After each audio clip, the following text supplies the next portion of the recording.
चुनाव तारीखों का ऐलान हो गया है और उन 5 राज्यों में मध्य प्रदेश भी शामिल है। मध्य प्रदेश में 17 नवंबर को चुनाव की तारीख तय की गई है और इसी को लेकर बातचीत करने के लिए Madhya Pradesh election campaigning committee के उपाध्यक्ष और मध्य प्रदेश कांग्रेस कमेटी के कार्यवाहक अध्यक्ष जीतू पटवारी जी हमारे साथ हैं। जीतू भैया, पहली प्रतिक्रिया, चुनाव आयोग ने जो है आचार संहिता लागू की, उसको लेकर इंतजार था इसी दिन का। मध्य प्रदेश की जनता भारतीय जनता पार्टी के कुशासन से मुक्ति चाहती है। कांग्रेस पार्टी एक माध्यम है, पर जनता और भारतीय जनता पार्टी के बीच के चुनाव का आखिरी दिन उल्टी गिनती चालू हो गई है। मैं मानता हूँ 17 तारीख बाद भारतीय जनता पार्टी की सरकार नहीं रहेगी, कांग्रेस की रहेगी। जिस तरह से मध्य प्रदेश में जो है चुनाव तारीखों का ऐलान हुआ है, लेकिन अभी कांग्रेस जो है पिछड़ती नजर आ रही है। 2 सूचियां भाजपा की जारी हो गई है। ऐसा है, कांग्रेस पार्टी को पता है कि उसके पक्ष में सुनामी है। कांग्रेस पार्टी को ये पता है कि बीजेपी जाने वाली है। हम जो निर्णय लेंगे सोच समझ के लेंगे, सही लेंगे। बीजेपी और जनता का जो युद्ध है उसमें सार्थकता, साधन और संसाधन साधने के लिए व्यक्ति का चयन सही होगा। मैं मानता हूँ ये काम कांग्रेस पार्टी ने पूरी प्रक्रिया कर ली है।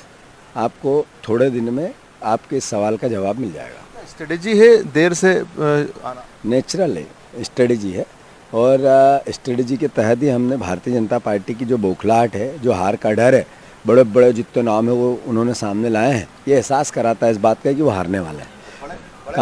कांग्रेस की सुनामी में वो बह जाने वाले हैं। तो बड़े नामों को लेकर मतलब आपका कहना है कि वो घबराहट है, लेकिन उनका कहना है कि उससे फायदा होगा।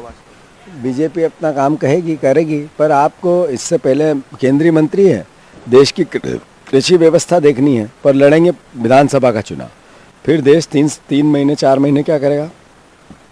मैं मानता हूँ ऐसे केंद्रीय मंत्रियों को विधानसभा का चुनाव लड़ाना, सांसदों को विधानसभा का चुनाव लड़ाना, महासचिव को विधानसभा का चुनाव लड़ाना मैसेज है कि कांग्रेस के सुनामी से ठर्रा रहे हैं, घबरा रहे हैं। आपकी नज़र में सुनामी है या ये मेरी नज़र में भी सुनामी है। सर्वे जितने करते हैं उनकी नज़र में भी सुनामी है, पत्रकारों की नज़र में भी सुनामी है और बीजेपी की नज़र में भी कांग्रेस के सुनामी है। बीजेपी की नज़र में कैसी? इसीलिए तो बड़े बड़े नाम दिए, इसीलिए तो इतने बड़े बड़े सांसद, मंत्री और इतने बड़े नेताओं को उतारा जा रहा है। ये क्या है भाई?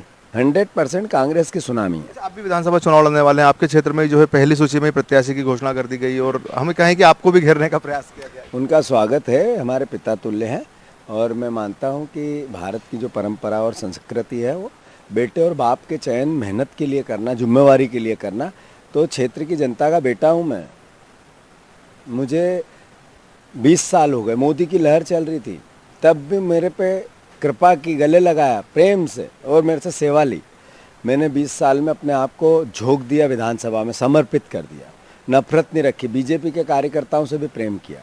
तो जब बेटा ऐसा हो, मेहनती हो, अच्छा काम करे, उसमें समझदारी हो, विनम्रता हो, तो पब्लिक कौन बाप, कौन माता, कौन पिता, कौन भाई, कौन परिवार का साथी ये नहीं कहेगा कि बेटा नहीं होना चाहिए।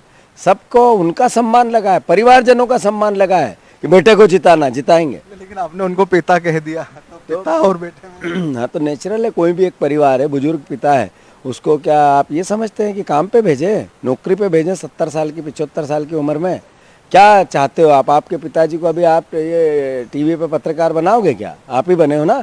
घर की जिम्मेवारी आप उठा रहे हो, इसलिए घर की जिम्मेवारी बेटा उठाएगा, पिता की सेवा करेगा, पिता से मार्गदर्शन लेगा, पिता से कभी जब भी आवश्यकता पड़ेगी तो उनका सम्मान भी करेगा। तो जिस तरह से ये थे हमारे साथ कांग्रेस के प्रदेश कार्यवाहक अध्यक्ष जीतू पटवारी, जिन्होंने कहा कि वो उनकी विधानसभा में भी जो है चुनाव लड़ने को तैयार हैं और जो उनके सामने चुनाव लड़ रहे हैं मधु वर्मा जी, उन्होंने अपना पिता कहा और साथ ही साथ कहा उन्होंने कि मध्य प्रदेश में सुनामी है, भाजपा के सामने जो है कांग्रेस बड़ी जीत दर्ज करेगी और सरकार बनाएगी। एनडीटीवी इंडिया मध्य प्रदेश छत्तीसगढ़ के लिए इंदौर से मैं समीर खान।